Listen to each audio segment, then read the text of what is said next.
আল্লাহ নিজের হাতে রমজান সাজাইছেন। আল্লাহ বলে, বান্দা শোনো আমি রমজানকে কেমনে সাজাইলাম। 1, পুরা মাস রোজা।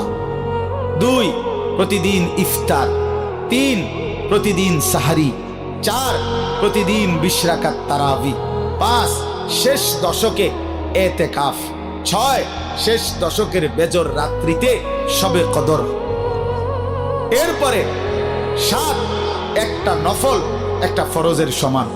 8, একটা ফরজ 70টা ফরজের সমান। 9, প্রথম দশক রহমত। 10, মাঝখানের দশক মাগফিরাত। 11, শেষ দশক জাহান্নাম থেকে মুক্তি।